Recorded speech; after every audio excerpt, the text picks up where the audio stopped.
Today let us commit to tell Rifat's story, and that of the honorable Gazans like Rifat, who empowered people with the gift of art, storytelling, and poetry, and who dreamt that the children of Gaza might, even for a moment, 12 months have taught us anything.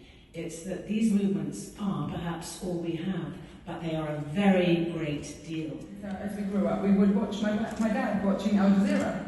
We never really understood his pain until we travelled to Gaza in 1994. My dad's depression was never healed. He longed to go home. He longed to see his family. Or maybe, just maybe, I should talk about my cousin Sandy's daughter, who is just 5 years old, same age as my daughter. Her parents are unconscious and unable to attend the funeral. But then I said, I should talk about my cousin Kay. All for fools. Haven't we reclaimed our faith in us? Haven't we moved things block by block? Haven't we made the name Palestine a word in the mainstream? Isn't this the shift that we've been dreaming of? Hasn't a movement risen up? And you, Rehab, and your colleagues bringing all of us together here, refuting the argument that would divide us, we should be united. All of us, be it Muslims, be it Jews, be it Christians. Because in the end, this isn't about what religion you are, or what color you are. This isn't about you being Palestinian or Arab or Israeli. This is about you being a human. A human. And I believe humanity is prevailing, humanity is coming out, humanity is bringing us together. And all of us soon will celebrate the fruits of our unity, the fruits of our determination. And that will be, finally, the liberation and the freedom of the people and the land of Palestine.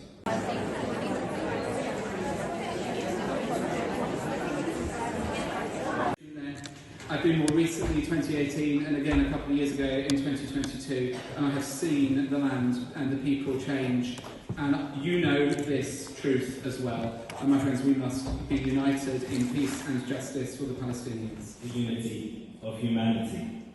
Let us not worry about being the good Arabs anymore and not hurt the feelings of our European hosts.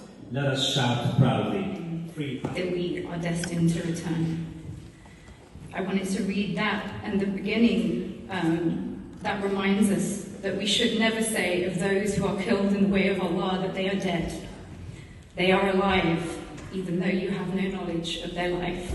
I think one of the core messages that I personally feel is important to bring today in this meeting place, which is of course a church, which is full of people of all different religions and of course of no religion, is that we are facing a crisis on multiple levels.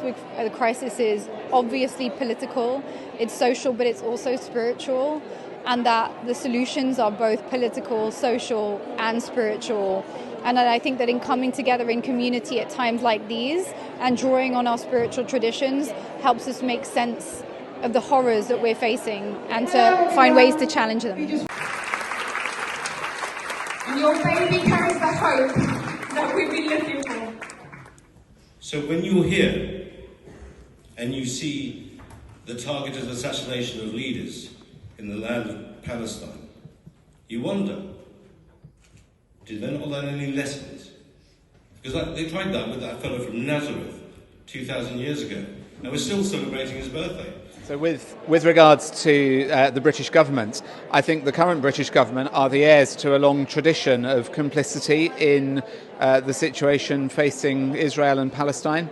I think we in the United Kingdom have helped in many ways shape the situation that has led to the terrible conflict that we're seeing at the moment. And therefore I do call on the British government to take that seriously and to respond by working to build peace, to bring about a negotiated settlement as soon as possible, to bring about the release for the hostages, to bring about an end for the bombing in Gaza, and to lead to a situation where we can have true freedom for the people of Palestine as well as for the people of Israel. We need real action.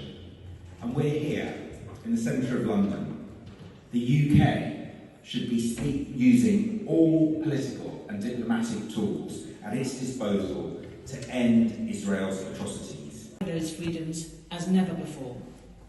It has become a global movement, and we have that movement and its reach and its energy and the power that it holds.